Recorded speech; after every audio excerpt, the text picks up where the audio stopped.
সোনম ৱাংচুক যিগৰাকী বিশিষ্ট বিজ্ঞানী গৱেষক পৰিৱেশবিদে যোৱা 25 দিন ধৰি পেলাই তেওঁ অন্নখনত আছিল। তেওঁক 21 নম্বৰ দিনটোত চিকিৎসালয়লৈ জোৰ জবৰদস্তি দিল্লী আৰক্ষীয়ে লৈ গৈছিল আৰু তাৰ পাছতো তেওঁ অন্নখনতে আছিল আৰু 25টা দিন সম্পূৰ্ণ কৰি 26 নম্বৰ দিনাখন কেন্দ্ৰীয় চৰকাৰক কেইটামান চৰ্ত বান্ধি দি কেন্দ্ৰীয় মন্ত্ৰী জে.পি. নাড্ডা আৰু জিতেন্দ্ৰ সিঙৰ উপস্থিতিত অন্নখন ভংগ কৰিলে সোনম ৱাংচুকে।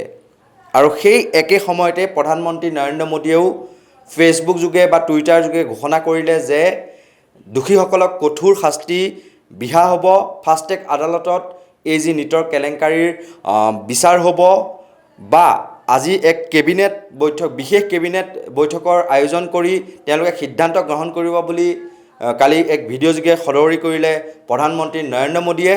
সমগ্ৰ বিষয় মুখ্য সম্পাদক পৰেশ মালাকাৰ ডাঙৰীয়াই কি দৃষ্টিভংগীৰে চাই আমি তেওঁৰ পৰাই পোনে পোনে জানিবলৈ চেষ্টা কৰিম। সমগ্ৰ বিষয় ইতিমধ্যে মই উল্লেখ কৰিলোঁ।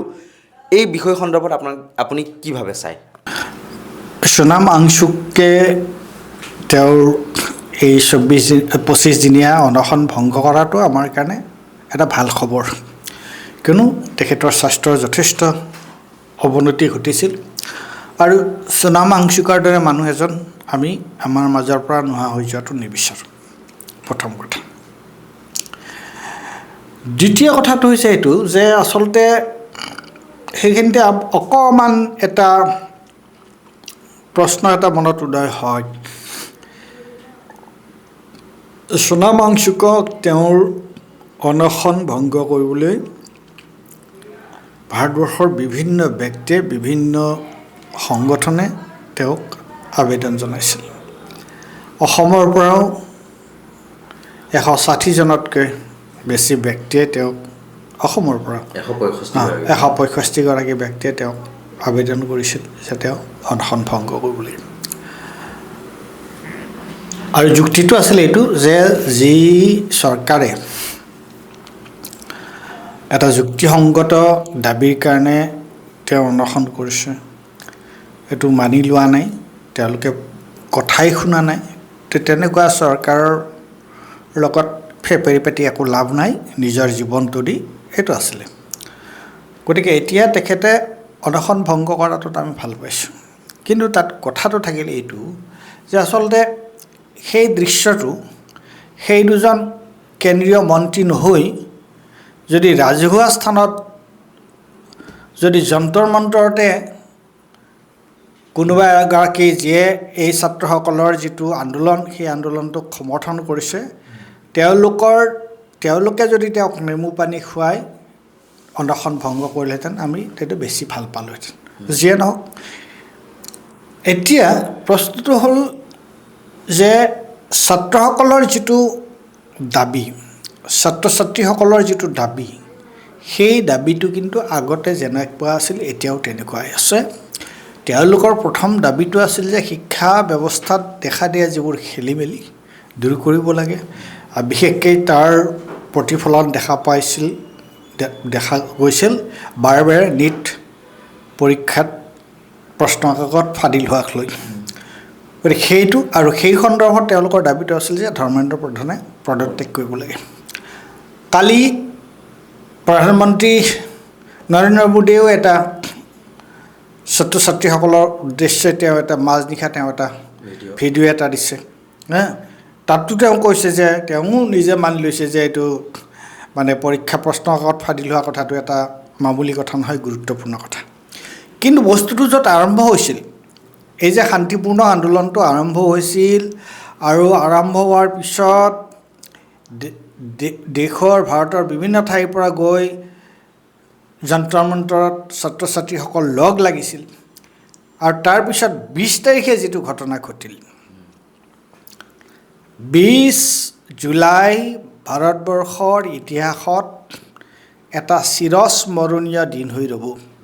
20 তাৰিখে আমাৰ ছাত্ৰ ছাত্ৰী যুৱকে যিটো সাহসিকতা প্ৰদৰ্শন কৰিলে তেওঁলোকে, আৰু তেওঁলোকক দিল্লী পুলিচে তেওঁলোকৰ ওপৰত যিটো নিৰ্যাতন চলালে এইটো কিন্তু এটা হ'ল গৌৰৱৰ কথা আৰু এটা হৈছে কলংক। কলংকটো হৈছে যে তেওঁলোকৰ ওপৰত এটা শান্তিপূৰ্ণ গণতান্ত্ৰিক আন্দোলনৰ ওপৰত তাকো আমাৰ ছাত্ৰ ছাত্ৰী আমাৰ ল'ৰা ছোৱালী তেওঁলোকৰ ওপৰত যিটো পুলিচে অত্যাচাৰ কৰিলে সেই কলংকটো কেতিয়াও মুচ নাখায়।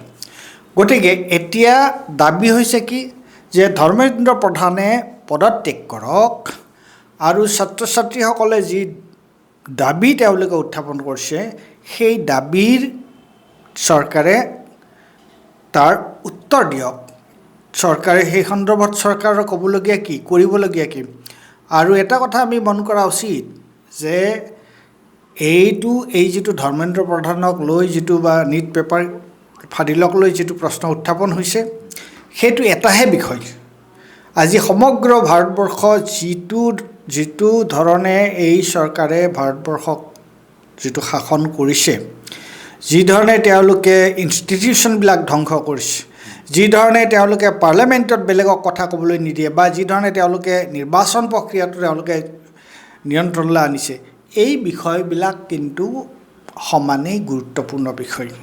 গতিকে এই ছাত্ৰ ছাত্ৰীসকলৰ এই যিটো আন্দোলন, যেনেকুৱাকৈ জয়প্ৰকাশ নাৰায়ণে আজি 50 বছৰ আগতে যিটো আন্দোলন কৰিছিল, ছাত্ৰ ছাত্ৰীসকলৰ আন্দোলনটোৰো মেইন লক্ষ্যটো কিন্তু সেইটো। আৰু আমি দেখা পাইছোঁ এতিয়া কালিয়ে চচলত যিটো আন্দোলন হৈছিলে তাত তেওঁলোকে কি দাবী উত্থাপন কৰিছিলে। দাবী কেৱল ধৰ্মেন্দ্ৰ প্ৰধানৰ ৰেজিগনেশ্যনটোৱে নহয়, তেওঁলোকৰ গোটেই বৰ্তমান যিটো চলি আছে ছিষ্টেমটোৰ এগেইনষ্টে, ছিষ্টেমটোৰ বিৰুদ্ধে তেওঁলোকৰ ক্ষোভ। গতিকে সেইবিলাক প্ৰশ্নও কিন্তু লাহে লাহে উত্থাপন হ'ব। আৰু সেইকাৰণে এই দাবী সোণামাংচুকেই এই আন্দোলনটোৰ তেওঁ এগৰাকী ব্যক্তি আছিল। কিন্তু সোণামাংচুকেই হওক বা অন্য কোনো ব্যক্তিয়ে হওক, সেই ব্যক্তি এজনে সকলোৱে ইয়াত কণ্ট্ৰিবিউট কৰিব পাৰে, সকলোৱে এই আন্দোলনটোক আগবঢ়াই নিয়াত সহায় কৰিব পাৰে। কিন্তু আন্দোলনটো এজন ব্যক্তিকেন্দ্ৰিক, এটা ব্যক্তিক লৈ, এটা দলক লৈ এই আন্দোলনটো নহয়। এই আন্দোলনটো হৈছে সামগ্ৰিকভাৱে ভাৰতবৰ্ষৰ ছাত্ৰ যুৱক আৰু সাধাৰণ মানুহৰ এই চৰকাৰখনৰ প্ৰতি যিটো অসন্তুষ্টি, সেই অসন্তুষ্টিৰ বহিৰ্প্ৰকাশে হৈছে এই আন্দোলনটো। এতিয়া যিহেতু তিনিটা মূল দাবী আছে, তাৰ ভিতৰত দুটা অন্যতম হৈছে ধৰ্মেন্দ্ৰ প্ৰধানৰ পদত্যাগ আৰু যিসকল ইতিমধ্যে আত্মহত্যা কৰিছে নিট পৰীক্ষাৰ প্ৰশ্নকাকত ফাদিলৰ পাছতেই হীনমান্যতাত ভুগি তেওঁলোকৰ পৰিয়াললৈ 1 কোটি টকাকৈ সাহাৰ্য দিয়া। এতিয়া আপুনি ভাবেনে যে সোণম ৱাংচুকে অন্নখন ভংগ কৰাৰ পাছত কেন্দ্ৰীয় শিক্ষামন্ত্ৰী ধৰ্মেন্দ্ৰ প্ৰধানে পদত্যাগ কৰিব বুলি? কিয়নো তেওঁ কিন্তু এটা কথা স্পষ্ট কৰি দিছিল যে সাংবাদিকে যেতিয়া তেওঁ পদত্যাগৰ প্ৰসংগ সুধিছিল যে শিক্ষা ব্যৱস্থাটোৰ সংস্কাৰ আনিব লাগে, ইয়াৰ পৰা পলায়ন কৰিব নালাগে, সেই ব্যৱস্থাটোৰ মাজত থাকি পেলাই আমি সেই শিক্ষা ব্যৱস্থা সংস্কাৰ আনিব লাগে বুলি দাবী কৰি এক প্ৰকাৰে কৈ দিলে যে তেওঁ পদত্যাগ নকৰে বুলি স্পষ্ট কৰি দিলে। এই সন্দৰ্ভত কি ক'ব? নহয়, প্ৰথম কথাটো হৈছে এইটো ছাত্ৰ ছাত্ৰীসকলৰ যিটো দাবী, ছাত্ৰ ছাত্ৰীসকলৰ দাবী হৈছে ধৰ্মেন্দ্ৰ প্ৰধানে পদত্যাগ কৰিব লাগে। এতিয়া তেওঁ পদত্যাগ কৰে নকৰে সেইটোতো মই ক'ব নোৱাৰোঁ, চৰকাৰে সেই সন্দৰ্ভত কি সিদ্ধান্ত লয়। কিন্তু ছাত্ৰ ছাত্ৰীসকলে তেওঁলোকৰ সেই যিটো দাবী, সেই দাবীটো তেওঁলোক দৃঢ় হৈ থাকিব লাগে মই ভাবোঁ। আৰু এতিয়া নতুন এটা প্ৰশ্ন উত্থাপন হৈছে নহয়, যে তেওঁলোক শান্তিপূৰ্ণ প্ৰতিবাদকাৰীৰ ওপৰত যে এই ধৰণৰ অত্যাচাৰ চলালে দিল্লী পুলিচে অত্যাচাৰ চলালে, তাৰ লগত আৰু ক'ৰ গুণ্ডা, RSSৰে গুণ্ডা আনিলে নে কাৰে গুণ্ডা আনিলে, এইবিলাক যে মুখত কাপোৰ বান্ধি নেম প্লেট নথকা, এইবিলাক তোমাৰ ইউনিফৰ্মত নহা। গতিকে এই গোটেই বিষয়টো এইটো গৃহ দপ্তৰৰ ভিতৰত থকা বিষয়। গৃহ দপ্তৰৰ মূল মানুহজন কোন? অমিত শ্বাহ। গতিকে সেইবোৰ সন্দৰ্ভত এটা সুবিচাৰ লাগিব, সেইবোৰ সন্দৰ্ভতো এটা সুবিচাৰ লাগিব।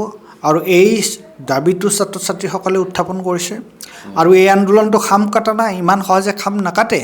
এই আন্দোলনটো আৰু বেছি ক্ষিপ্ৰহে হ'ব আৰু বেছি বিয়পিহে পৰিব।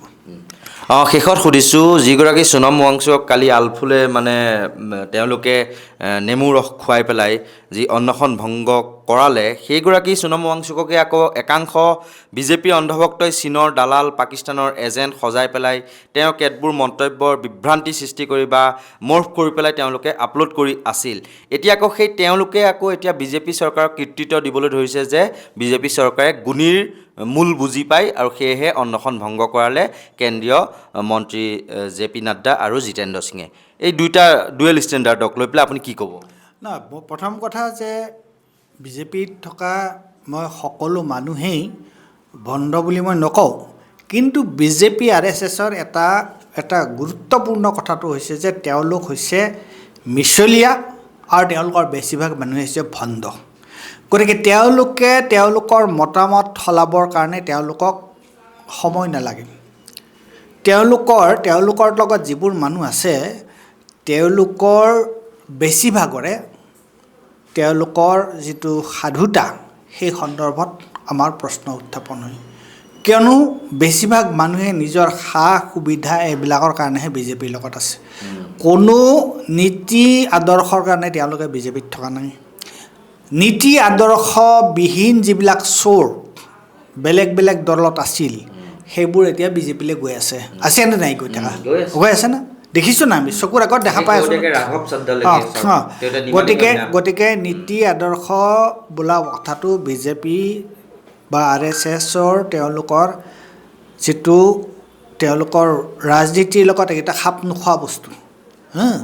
গতিকে তেওঁলোকে কালি সোণম ৱাংচুকক তেওঁলোকে গালি পাৰিব, তেওঁৰ বিষয়ে বদনাম ৰটনা কৰিব আৰু আজি তেওঁলোকে তেওঁক একেবাৰে বন্দনা কৰিব। গতিকে সেইটোৱে তাৰ দ্বাৰা একো নাহে, একো নাযায়। সেইটোৱে পৰিস্থিতিৰ কোনো পৰিৱৰ্তন নকৰে বা সেই কথাটো এটা ধৰ্তব্য কথা নহয়, কিয়নো বিজেপিৰ কোনো আদৰ্শ নাই। বিজেপি RSSৰ আদৰ্শ এই হিন্দুত্বই, কিন্তু বাকী যে আজি সততা সাধুতা যদি তেওঁলোকৰ থাকিলেহেঁতেন তেতিয়াহ'লেতো দেশৰ এই ধৰণৰ গণ্ডগোলেই নালাগে। নিশ্চয়কৈ যিহেতু ছাত্ৰ ছাত্ৰীসকলে স্পষ্ট কৰি দিছে যে সোণম ৱাংচুকৰ স্বাস্থ্যৰ যিহেতু অৱনতি ঘটিছে সেয়েহে তেওঁ অন্নখন ভংগ কৰিছে আৰু তাক লৈ তেওঁলোক সুখী। কিন্তু তেওঁলোকৰ এটা মূল দাবী যে ধৰ্মেন্দ্ৰ প্ৰধানে পদত্যাগ নকৰা পৰ্যন্ত তেওঁলোকে এই আন্দোলন চলাই যাব বুলি কিন্তু কালি অভিজিত দীপকেই ঘোষণা কৰিছে। আৰু এই আন্দোলন তাৰমানে স্বতঃস্ফূৰ্তভাৱে সকলোৱে আহি পেলাই সঁহাৰি জনাইছে, কিন্তু তাৰ মাজতে এই আন্দোলন মষিপূৰ কৰিবলৈ এটা শক্তিয়ে গা কৰি উঠিছিল নেকি? কিয়নো বিভিন্ন অপোচাকধাৰী মুখত ৰুমাল বান্ধি পেলাই তেওঁলোকে বা হেলমেট পৰিধান কৰি মুখত ক'লা কাপোৰ বান্ধি অপোচাকধাৰীয়ে আহি পেলাই সেই ছাত্ৰ ছাত্ৰীৰ ওপৰত প্ৰহাৰ কৰিছে। আৰু যিসকল RF আছিল, ৰেপিড একশ্যন ফ'ৰ্চ, তেওঁলোকৰ যি নেম প্লেট ইয়াত থাকিব লাগে নেম প্লেটখন খালী আছিল, অকল ক'লা এখন তাৰমানে কাপোৰ তাত মাৰি থোৱা আছিল। এই সমগ্ৰ যিবিলাক বিষয় যিহেতু গৃহ দপ্তৰৰ অন্তৰ্গত, এইবিলাক বিষয়ৰো এতিয়া তদন্ত হ'বনে নাই? কাৰণ ছাত্ৰ ছাত্ৰীৰ জীৱনৰ মূল্য আছে। বহু ছাত্ৰ ছাত্ৰী ঘূণীয়া হৈছে, বহু ছাত্ৰ ছাত্ৰীৰ হাত ভাঙিছে, ভৰি ভাঙিছে। যি পেলেট নামৰ গানৰ জৰিয়তে এশ সৰু সৰু গুলি গোটেই মুখমণ্ডল চকু বুকুলৈকে হানিছে, কাৰোবাৰ পেটত হানিছে। সেয়া মৃত্যু নহয় সেই গুলি লাগিলে, কিন্তু সেই গুলি লাগিলে যদি ভালদৰে চিকিৎসা নাপায়, উন্নত চিকিৎসা লাভ নকৰে, তেতিয়াহ'লে চিৰ জীৱনৰ কাৰণে কিন্তু ঘূণীয়া হ'ব পাৰে, তেওঁ পংগু হৈ যাব পাৰে। সেইটো বিশেষজ্ঞসকলে কয়। এইবিলাক ঘটনাৰ আজি বিচাৰ হ'বনে নাই সেই কথাও কিন্তু নিশ্চয়কৈ লক্ষ্য ৰাখিব এই যিসমূহ প্ৰতিবাদৰত ছাত্ৰ ছাত্ৰী বা সমগ্ৰ দেশে। এনেকুৱা ধৰণৰ সত্য নিৰপেক্ষ নিৰ্ভীক বিশ্লেষণৰ বাবে আপোনালোকে চাই থাকিব নৰ্থ ইষ্ট নাও। আৰু ইয়াৰ লগে লগে মই কল্পজ্যোতি শইকীয়া আৰু পৰেশ মালাকাৰ ডাঙৰীয়াই আপোনালোকৰ মাজৰ পৰা বিদায় লৈছোঁ। ধন্যবাদ।